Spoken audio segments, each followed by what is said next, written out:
He's Howard Eibach, a former copywriter and creative director, and the author of 2 books on the creative brief.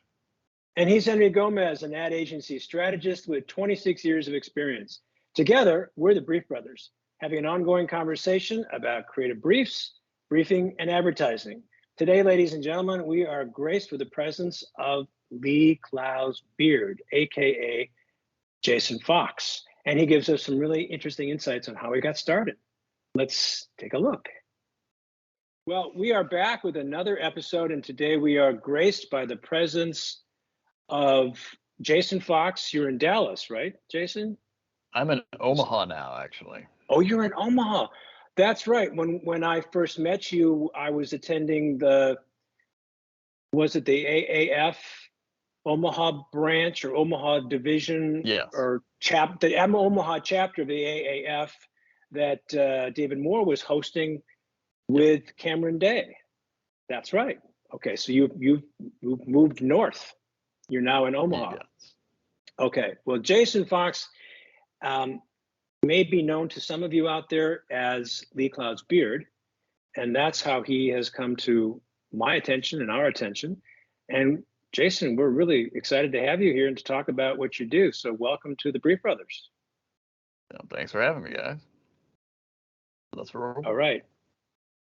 So I'm going to start off with a couple of basic questions. You know, I read your book, or at least I've read more than half of your book, Lee Clow, the book version of your tweets. This started in 2009. And when you finally, after some time, you did, in fact, meet the man whose beard you were impersonating, Mr. Lee Clow himself, through my former boss, Rob Schwartz, because I worked at Team One before he went on to TWA Chiat/Day. You eventually met Lee Clow, and that facilitated the conversation. I think Rob suggested it, that you turn this into a book, and that's what it is. And so I bought the ebook version of it. I've been enjoying it this afternoon in preparation for our conversation. So my first question, because Henry and I love to talk about creative briefs, I was pleasantly surprised at the number of questions or comments and statements that you made as Lee Clow's beard about the brief. I was really impressed. It's an important thing. Well, it is. I know that. Henry and I know that. And I think anyone who works in the business know that. But it was just pleasant to hear you speaking as Lee Clow talking about that. And I didn't get through, I don't know how many comments you have in the book about the brief. I added up about 4, 5, 6, and I'm at about 100 page 57. So there may be more goodies to come, but I'll tell you the one that is my absolute favorite. White space makes any brief better. Isn't that great, Henry? I believe it. Yeah. Okay, so now let me just share a couple so that Henry gets a taste of some of Lee Clow's beard's comments on the brief. Our job is to communicate complex things simply. Let's start with the brief, shall we? This one's on page 157. I'm going to have to scroll because it doesn't quite fit in one page. The blank page presents us with infinite creative opportunities and the realization that we could really use a brief. One that I didn't write the whole thing down, so you may have to help me finish it. Beat up on the brief. You remember how that one ends? Beat up on the brief rather than the work. I probably got it. Let's see. Something about beat up on the brief, but not on the work. Yes, if you don't beat up on. I've got my file open. Do a search, yeah. There we go. Beat up the brief before it gets approved, or it will beat you up when you're trying to get the work approved. I like that, yeah. Here's one I think needs a little editing, just given because it's not more than 10 years old. It says the number of days spent on a brief should equal the number of weeks creatives get to concept, not vice versa. They probably should read the number of minutes spent on a brief should equal the number of days creatives get to concept, right? That's true. That tweet was inspired by way too many real life experiences of at a certain agency, which was actually my favorite agency to work at, but it was common on new business pitches that it would take forever to get some kind of brief, and then we're down to, less than a week to pull a pitch together. I remember in the mid 90s when I was working at Team One, we were doing an entirely new relaunch. We're relaunching one of the Lexus models. I forget which one it was. And we waited 3 weeks for the brief. I don't think that would be allowed to happen today. But let me just share a couple more of your thoughts on the brief, because this, I think, will prompt a really interesting conversation. If we have to fit a message into a 30-second spot or a 40K banner, you can fit a brief under one page, right? And I guess that's it. Those are the 6 that I really, really like. Are there others, obviously, that are coming later in the book that are maybe your favorites about the brief? Oh, about the brief? Oh my! That book has about the first 300 tweets, because that's when it came out, and we kind of put a stop to, you know, what we're going to do to start doing layouts and whatnot. So since then, I am now up to 2,920, give or take. A few more. So I'm about to hit 3,000. That may or may not be the end. I guess that might be the big news that you can keep people with for this podcast. Disappointment. I've at least taken a pretty long break every 1,000. Well, the good news. That takes 5 years, and I get tired. That's basically, I liken it to the longest running print campaign you can do, because you're doing a headline a day. You're trying to make it. Not all of them are, gold, but they all, I think, speak to something. Some I try to make more inspirational, and some are more practical, or more, about font choice and kerning and whatnot. But the brief still shows up, because the brief, I believe the brief is one of those things that advertising will discuss and argue about, and by and large never get right until the end of time. So I think it matters. I think that's right. Yeah. To me, what I just stitching together those few tweets and the thinking behind them, I think we're in total agreement. Is a good brief is important, but a good brief is rare, and so there's always this kind of battle, in terms of, we know how useful this tool can be when it's employed properly, but merely having a brief isn't good enough. It has to be a good brief. It has to be well thought out. It should be, we talk about it being an exercise in reductionism, it's getting out all the extraneous bullshit that it isn't really going to come to play in the assignment, even if the client is in love with it, or there's, the worst briefs are the carbon copies of the client brief, right? The client gives you some 7-page Word document full of statistics and things like that. And the worst creative briefs are kind of some carbon copy of that, really badly reproduced.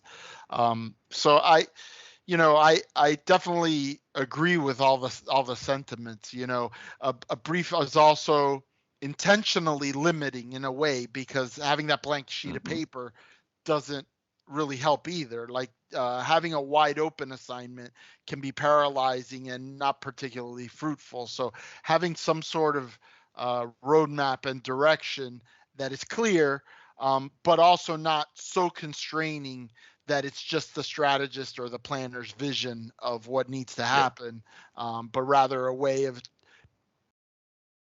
inciting collaboration in a creative process that will kind of lead somewhere that nobody could have predicted.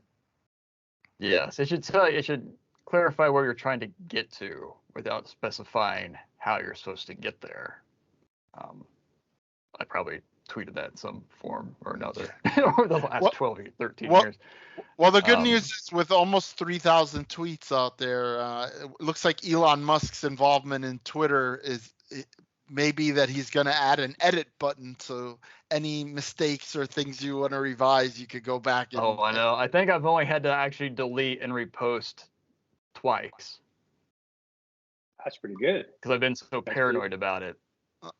Although I did discover I actually retweeted myself on accident twice last year, which I blame the pandemic for. because I forgot to delete that tweet out of my file.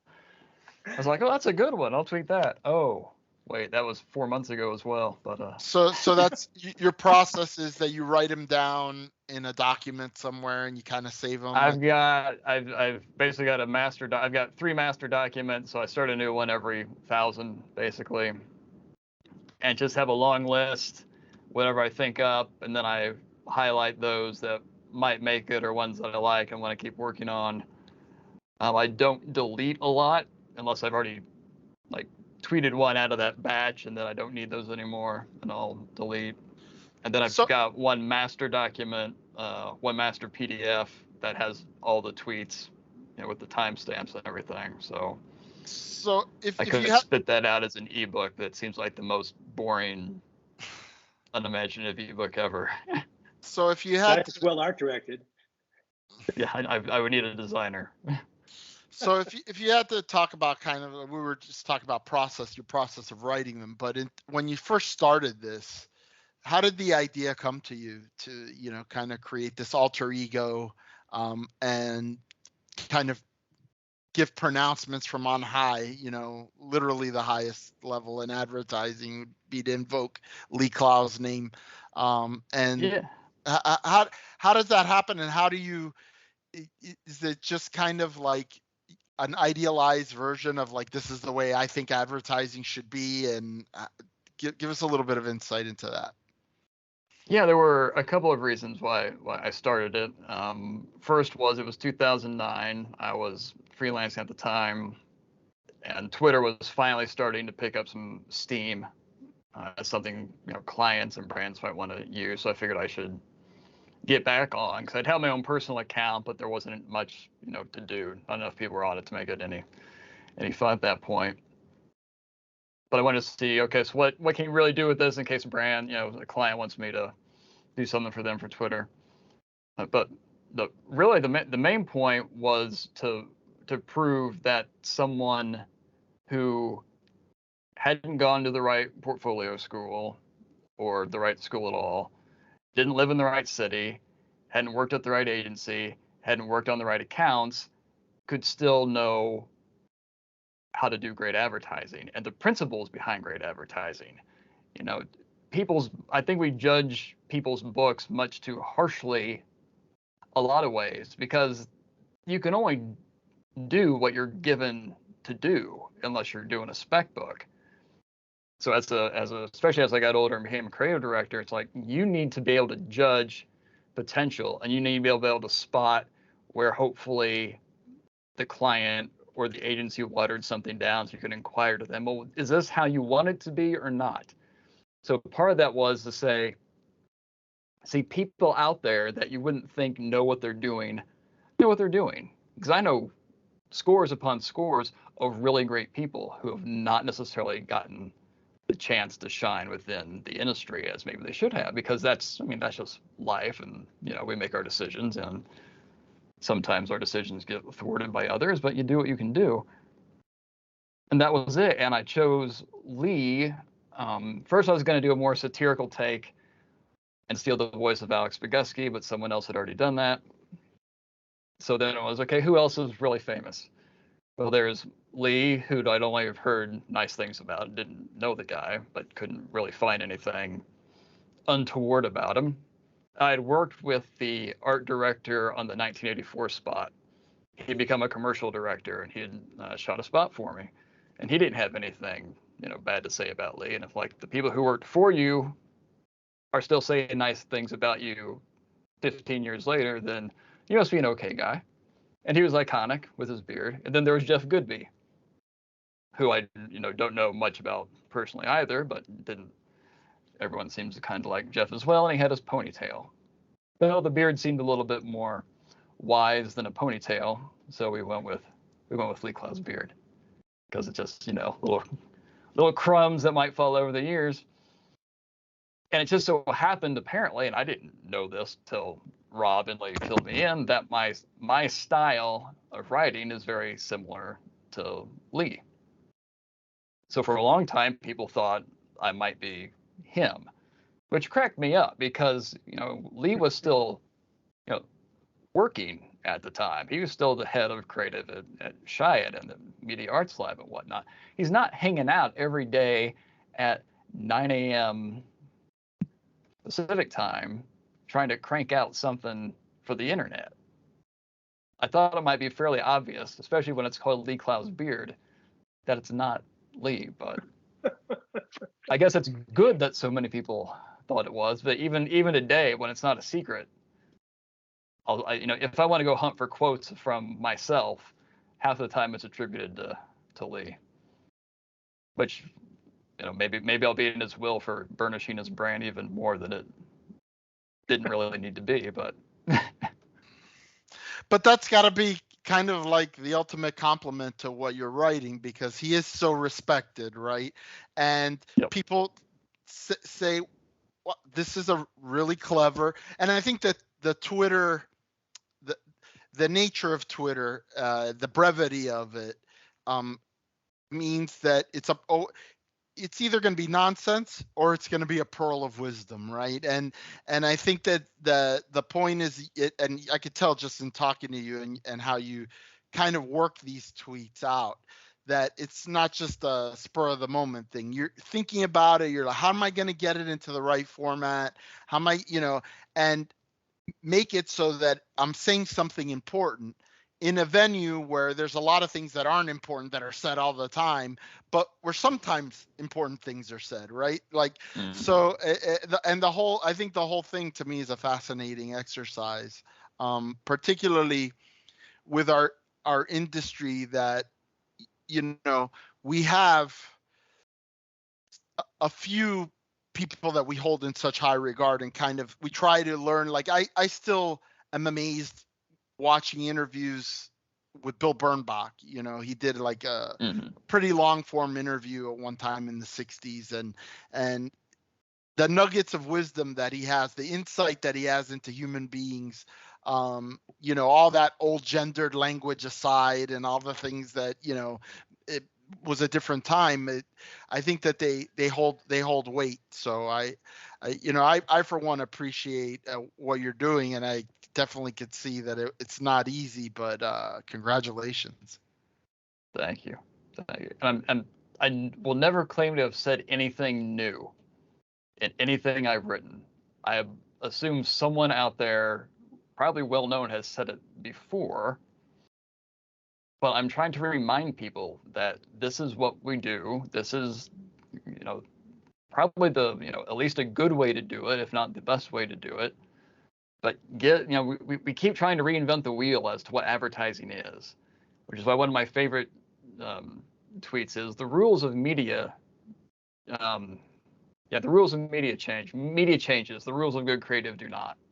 It's like media will always change and evolve, but what people find interesting, it gets tweaked, styles change, tastes change, but people always want something interesting. No one ever wants to be bored into submission to buy your product.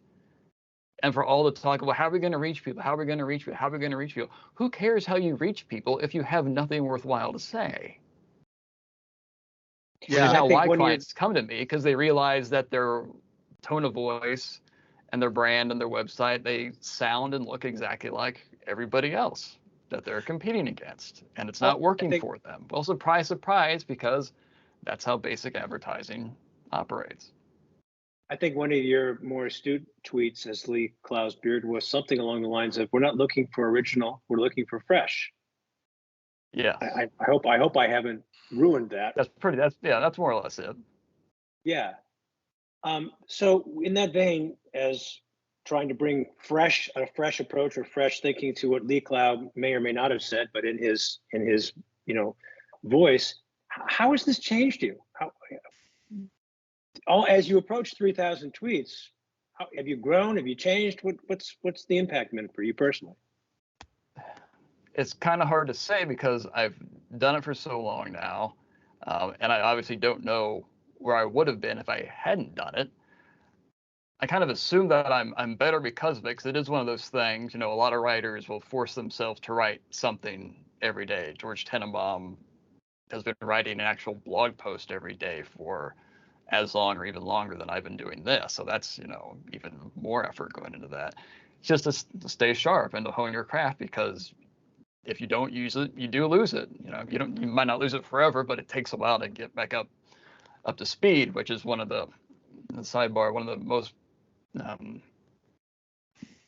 it's a real issue with agencies and creativity, is that if you have some things that are creative and some things that are, the pay the bills kind of clients, if you have people that are only cranking things out and then suddenly a quote unquote good assignment comes down the pike, well, it's harder for them because they haven't flexed those muscles in a while. So, it's bad begets bad and good begets good. I agree I think completely. that's an important thing.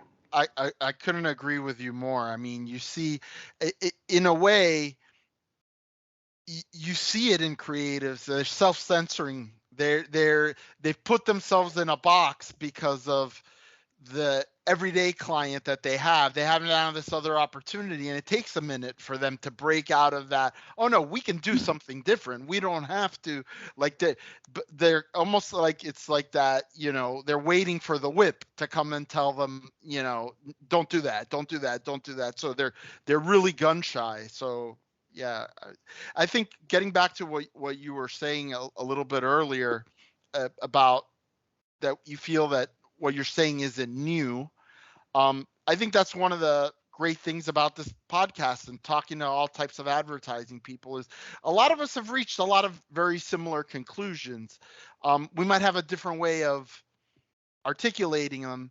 And then in talking about them, we kind of get like a fresh perspective or a new way to say it or think about it. And it also reinforces like, yeah, you know what, I find that to be so true.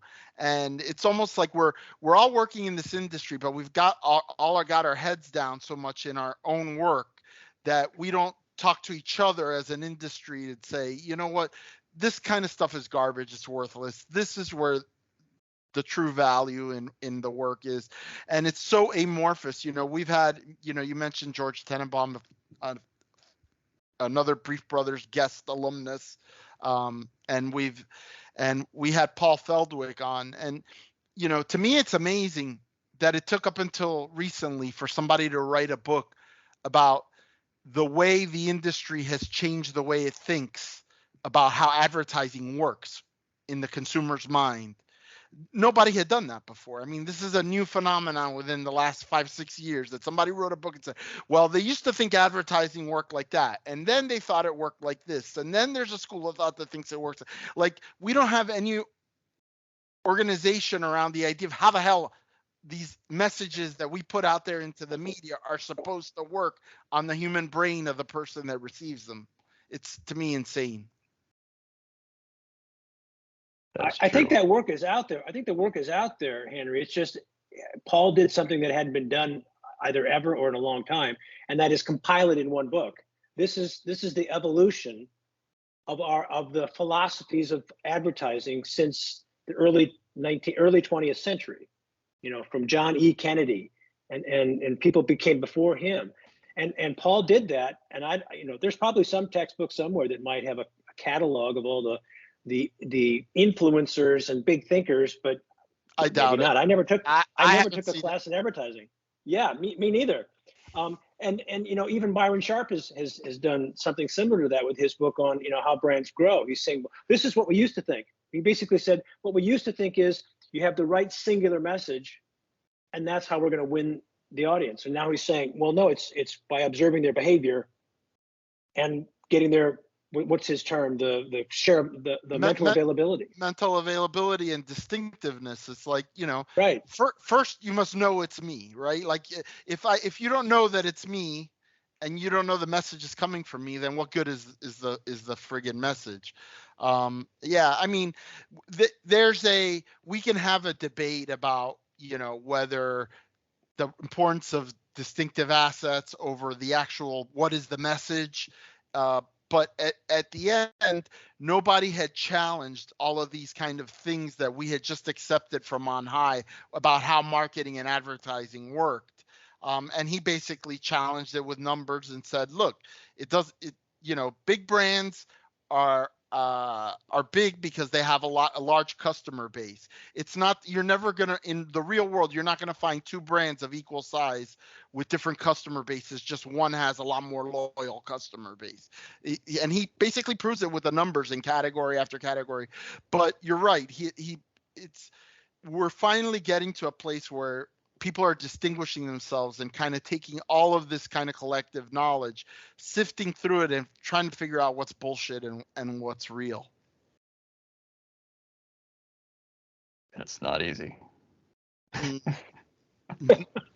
There's a lot out there, and so many And people are half right, and it's the challenge of life in general. There's a lot of little truths surrounded by a lot of untruth. It might not be a lie on purpose, but it's not necessarily going to work. And for some brands, it's a lot of this and a little this, and other brands it's vice versa. And what works for you. I mean, I'm a fairly kind of, I guess, black and white guy when it comes to life and morality and ethics, but when it comes to advertising, in a way it's whatever works, but it depends on what your goals are.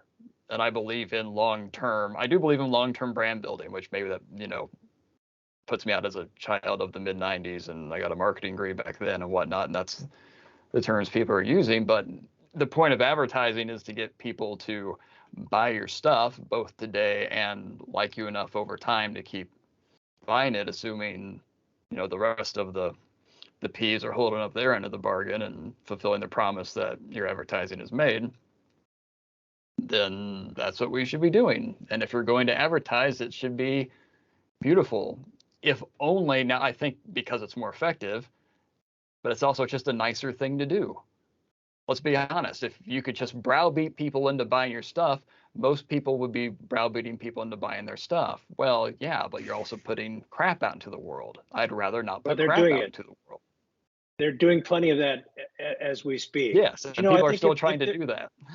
Yes, it works well enough. To me, that's always been the hardest thing to sell to certain clients, is the idea that what they're doing, it's not that it's not working, it's that it's not working as well as it could be. Well, I use an analogy, and I say, listen, I want to put a frame up on the wall, and there's some drywall there, and I got a nail, and I don't have a hammer around. I can get like a dress shoe, and if I bang that nail enough times with the heel of that dress shoe, that nail will go in.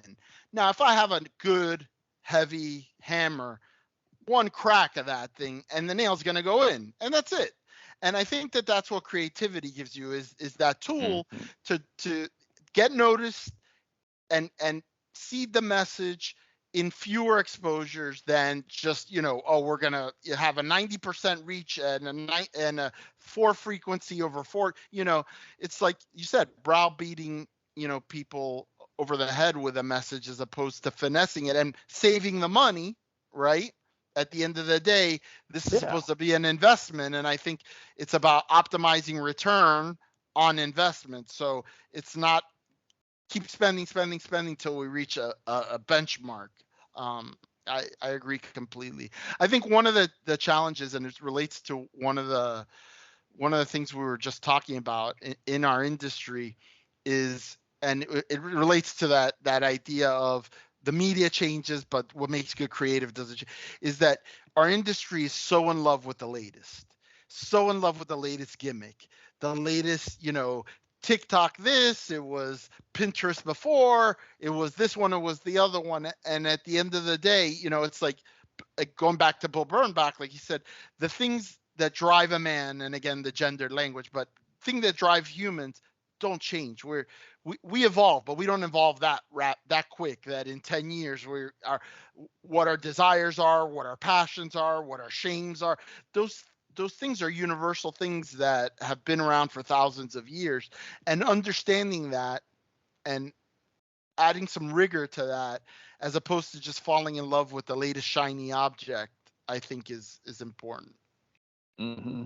And the issue is, and it's kind of frustrating from an industry pub sort of way, is that we always talk about these sorts of things around big brands and brands that can afford to do all these things. Now, if you're a huge brand that can afford to, some new media thing comes down the pike and you've got the cash to give it a shot, go nuts, give it a shot. I've got clients, they can't do that. They can do one channel or 2 channels or 3 channels.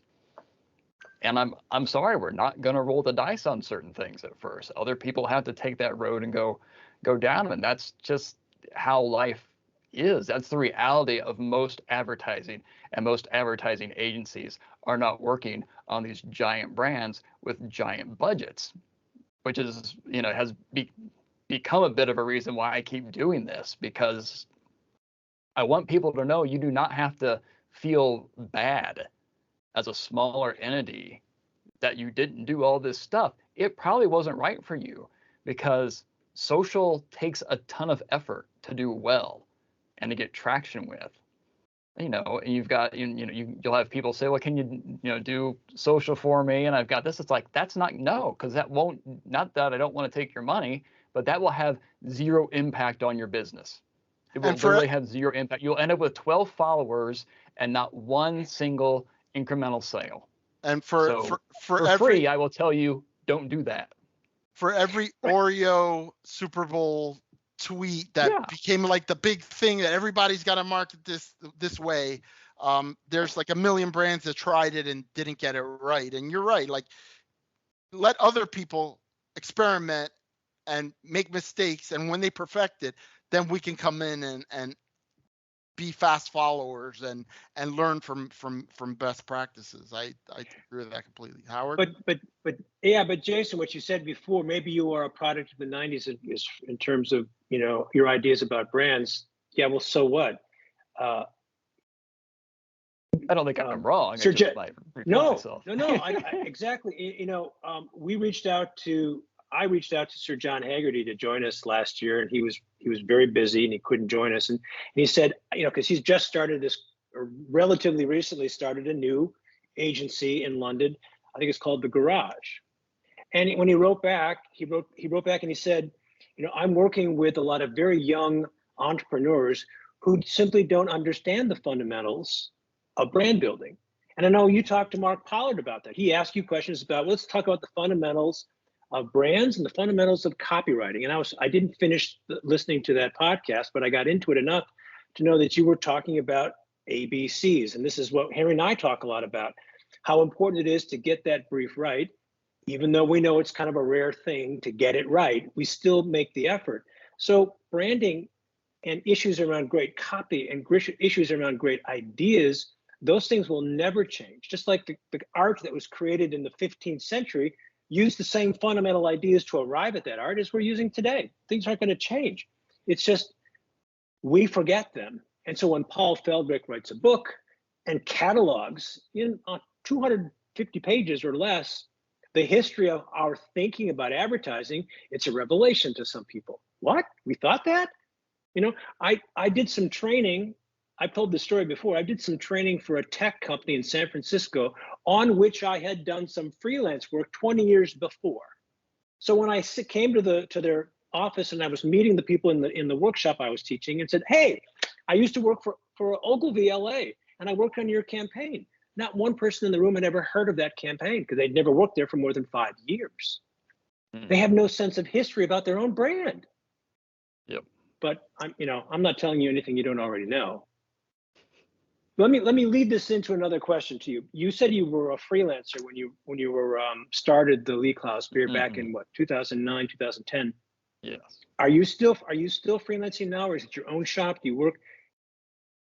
I am. Give us a little history of where you are now. I technically have my own agency, but it's me. I'm a glorified freelancer still. For tax purposes, I'm an agency. I'm on my own. One of the things we came up. I'm from Kansas City. We went to Dallas for a job. We came back. We came to Omaha for a gig that vanished after the largest client in town left town and caused a massive ripple effect among small agencies in town. So I've been back on my own for over 6 years now. Well, one of the things that Henry and I like to talk about is the fact that when a freelancer or an independent deals with creative brief on a project, that tends to be the one and only piece of information that you have about that brand, unless, like you said, it's a big brand, or maybe you're familiar with it because you use it yourself. And so you are basically thrown into the deep end and have to study and learn the brand based on at least the brief, or at least that's your entree point.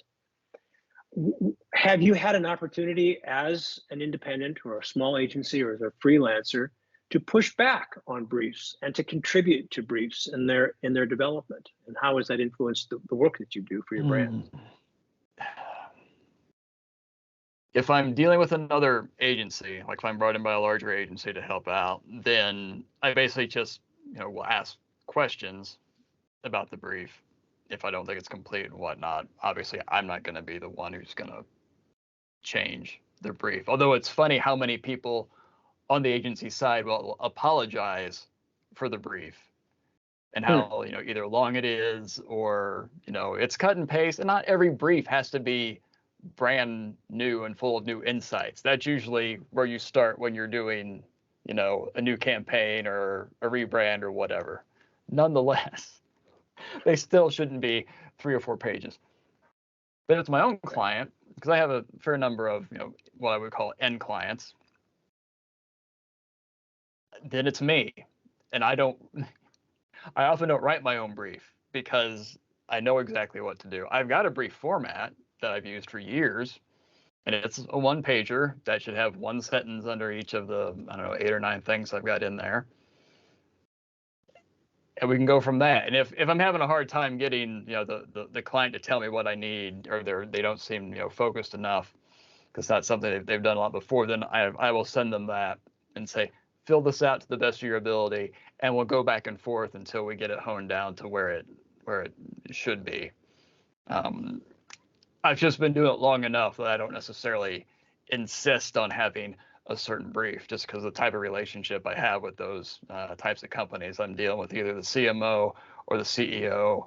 They're generally a fairly small organization, so it's just, we're not having to do a brief and get buy-off on it to make sure someone above them, when they poo-poo everything, we can hold up the brief and say, no, you agreed to this, because we've already agreed to it, and that's just how things roll, fortunately. So I am fortunate in that regard, because the brief is often, and well, it should be, a shield against that sort of jackassery of, changing your mind. Well, why did you do this? Because it fits the brief. You're let now. If a client doesn't like it, they don't like something, but they should never be able to tell you that it didn't match the brief.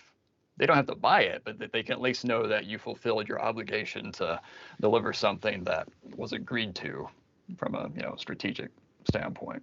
Yeah, that's one of the big frustrations Howard and I have talked about, which is when client agrees to brief, creatives agree to brief, creatives develop creative to brief, present creative. Now there's a super decision maker who never saw the brief, didn't agree to any of it, and says, what are we doing today? What's this meeting for? Oh, creative. Oh, no, I don't like that. It's like, you should have been there at the beginning to approve that brief if you were going to have a say in whether the advertising was approved or not. Big waste of, why is this now over budget? Yeah. Big waste of resources and morale. Bob Hoffman, who was a guest of ours was it last year? It was a while ago. He had a very simple solution for the complicated mess of a creative brief. He said the CMO and the senior most creative person need to get together and write the brief together. Problem solved. And in a sense, you basically described that situation for some of your clients, because you're not dealing with the CEO of P&G. You're dealing with the CMO of P or L or a small company, right? Of an insurance and company, you an insurance client. And you have the ability to talk to the guy who's going to make the decision, the man or the woman who's going to make the final decision, and you're the top creative because you are the solo agency. So you're not messing around with other layers of possible. You're not playing the what do they call it, the telephone game, because it's just you and him or her. So that basically solves, or at least alleviates, the problem. But of course, you and I both know, and Henry, the three of us know, that okay, you may have the ear of the person who makes the decision, but that doesn't necessarily eliminate miscommunication or problems with communication, right? That's true, but they're usually much more minor compared to what, I've experienced when there's the multi-layer approach to anything. Because you're like, well, why did they say this? Why does he say that? Well, why wasn't I in that meeting anyway? It would have been so much easier if I could have heard that and explained it to the person instead of depending on this other person to do so. Which is one reason why I love really good account people, because they can do that. Sometimes a client insists on there only being 2 people in the meeting, and you're not one of them. And a great account person can defend the work, and you trust them to defend the work and explain the work as they should, as opposed to the, well, I'll go back and discuss it with the creatives, by which I mean I'll tell them just to do it. So, a good account person is worth their weight in gold. Yeah. Which account people I worked with 20 years ago would probably be amazed that I would say such a thing, because I was young and insolent in my time. Yeah, I miss them dearly now. I think that's true, and the hot creative shops, you really have to admire their account people, right? Because imagine being a really great creative in a shop that isn't that creative and it's more business oriented, more relationship oriented, that side. That, and we see that a lot, right? And then, but the opposite is also true, to have like an account person who, is very business oriented, very relationship oriented, and suddenly they're in a hot creative shop, and it requires an adjustment to say, here what we have to do is preserve the creativity. We're shooting for a higher level of creative. It's about bringing the clients along to our way of thinking, our strong philosophy. So yeah, I mean, there's landmines everywhere, and you mentioned bureaucracy, and I've had my fair share of working with, Fortune 100 clients that are heavy on bureaucracy, and so it's hard to get a good idea proved through 10 layers, because by the time the CMO sees the idea, everybody has put their little bit of contribution and rounded off the edges so much that there's not much left of it. But on the other hand, also with small clients, they're not that sophisticated, and they don't necessarily know anything about advertising or marketing. They just know that they kind of need to do it, or they feel that they need to do it. So it's really very few, I think, client organizations that have that are marketing oriented, right? So they're not about manufacturing or engineering or R&D or sales or whatever their core competency is that isn't marketing, and that aren't so big that they lose sight of the, and to your point about, the examples we use in our industry, and I think that's why we keep going back to the examples like Apple, right? And talk about Clow, right? It's because it's one of the few companies that balances. Yeah, they make incredible design. Their core competency is building amazing machines, etc. But they're also marketing oriented. They understand that there's a love that you have for the products, that you can have for the products if they're presented to the consumer in a certain way. That by the way, the marketing is more than just advertising. It's that design, the design of the package, the design of the charger, and how, and all of those things. And those companies are just few and far between, really. Oh yeah. So Jason, you said you are approaching 3,000 tweets as Lee Clow's beard, and you are thinking maybe possibly trimming the beard or hanging up the beard or covering up the beard or whatever. I don't know what the appropriate analogy, or if and when that day comes, or maybe I should say when that day comes, whether it's at 3,000 or maybe something else. You thought about what might come next? Do you want to try to do something else? Can you imagine topping this? It's quite a feat. From like an ad based ad centric content creation sort of thing, probably not. Just because, I don't know. I mean, I've loved doing it. I've met a lot of fantastic people online through it. I obviously got to meet Rob and Lee a couple of times through it, so I don't regret doing it. I don't think it really broke down the barriers that I hoped it would be. The industry is still really cliquish.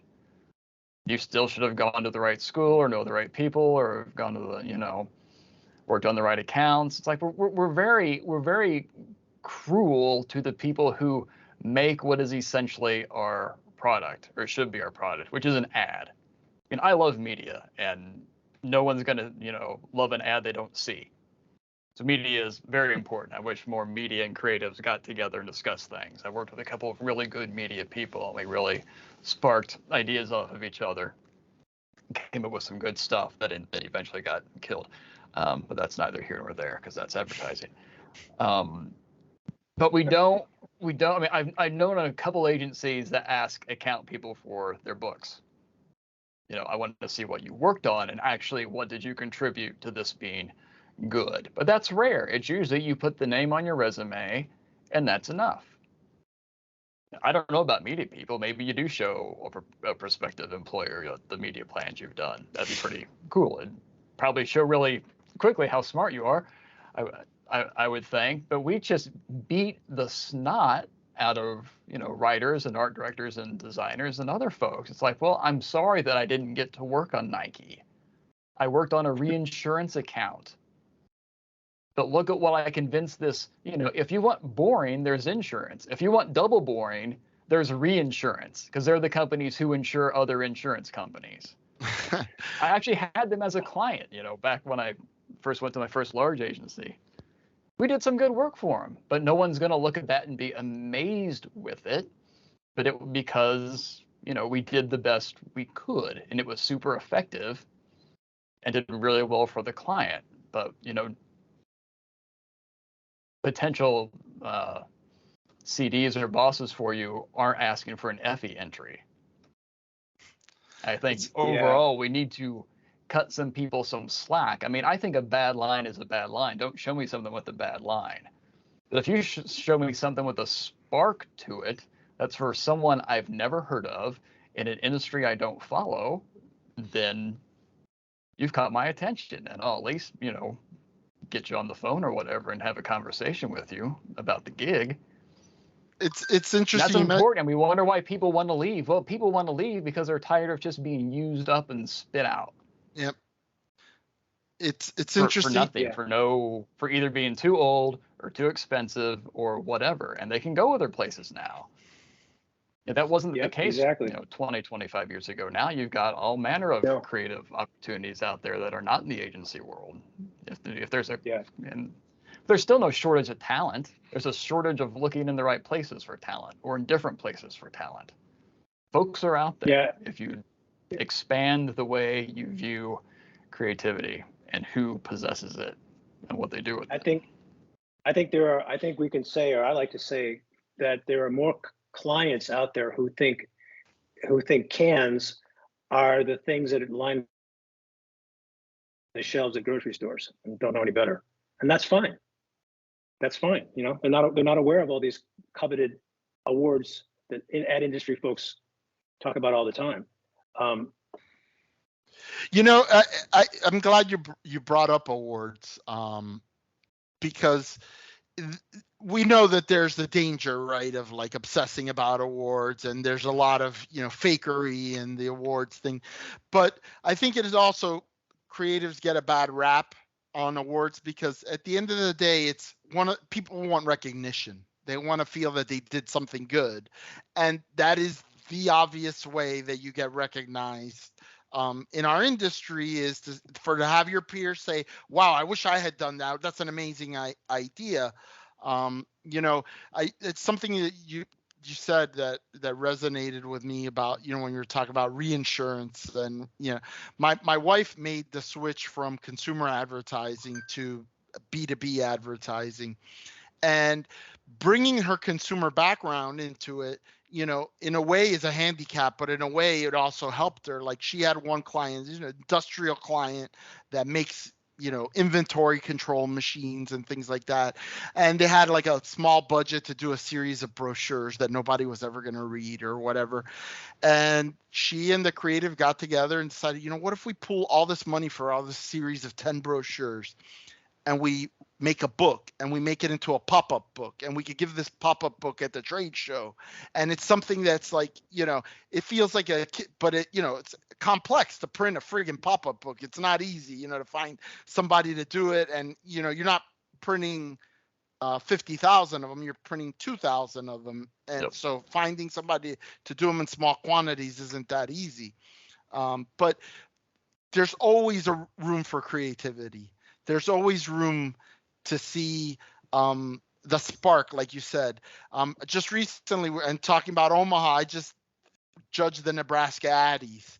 And, I was judging entries from like farm equipment to handguns to snowmobiles to things that, I don't think about because I work on a bank account and a car account and a pet food account.